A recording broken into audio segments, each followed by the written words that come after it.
En fait, je pars faire la traversée du continent américain à moto, seul à moto.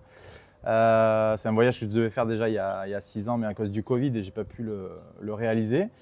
Et du coup, là, je pars dans une semaine maintenant. Je prends un avion à Paris et la moto voyage avec moi dans le même avion en soute. Et puis, on va arriver à Calgary. Et là, on va traverser du coup tout le continent américain à partir du Canada, par tous les parcs nationaux canadiens et américains, tout le long des Rocheuses en fait, et descendre après en Basse-Californie au Mexique, faire toute l'Amérique centrale et après toute l'Amérique du Sud, voilà, de la Colombie jusqu'en Argentine à Ushuaia. Combien de pays tu vas traverser et ça va durer combien de temps? Ça va durer 7 mois et je vais faire 35 000 km avec cette moto. Je vais traverser 14 pays et voilà. Pourquoi tu as décidé de faire ce périple? Parce que je fais beaucoup de motos depuis maintenant une dizaine d'années. Je suis allé jusqu'au Cap Nord, je suis allé en Mongolie, je suis allé faire plusieurs fois le tour du Maroc, descendre jusqu'au désert marocain. Et voilà, donc ça faisait longtemps que j'avais envie de faire ce périple-là. Et maintenant, j'ai l'opportunité de le faire là maintenant. Donc j'ai décidé de me lancer. Quels sont les bénéfices d'un tel voyage et aussi les risques? Plutôt bien organisé. J'ai aussi des éléments de sécurité, comme un téléphone satellite qui permet de rester en contact avec la famille et les amis. Un gilet airbag aussi, un peu comme dans le MotoGP ou les descendeurs en ski, puisque c'est la même marque qui les équipe.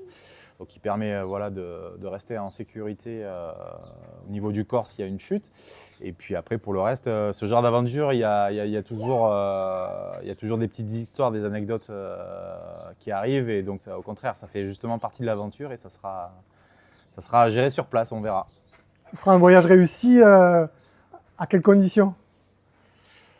Moi, je me donne pas j'ai pas d'objectif particulier. C'est que vraiment, j'aime beaucoup voyager à moto. J'aime aller à la rencontre des gens. C'est pour ça que j'aime bien partir seul aussi parce que ça permet d'aller plus facilement à la rencontre des gens. Et puis, on se rend souvent compte que les gens sont très accueillants dans n'importe quel pays où je suis passé. J'ai toujours eu un super accueil. Je pense que la moto, ça reste un outil de communication, de voyage où on reste très vulnérable. Donc, les gens sont plutôt bienveillants généralement pour les gens qui voyagent seuls à moto. Donc on est souvent bien accueillis et ça m'est arrivé d'aller dormir chez des gens, de manger avec eux. Donc c'est ça aussi que je recherche, quoi, la rencontre avec les gens. Et puis après, de découvrir des pays, des paysages. La moto, c'est vraiment un moyen de se déplacer en toute liberté et de manière assez simple, quoi.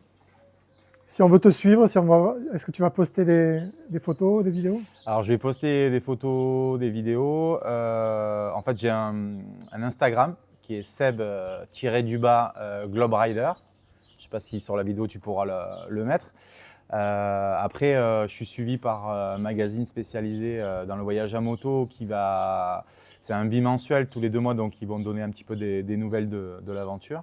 Et puis après, surtout, l'idée, c'est de créer une communauté de voyageurs, d'amateurs de moto et de voyage à moto, pour après faire un film et le présenter un petit peu à toute cette communauté l'année prochaine quand je rentrerai. Ouais.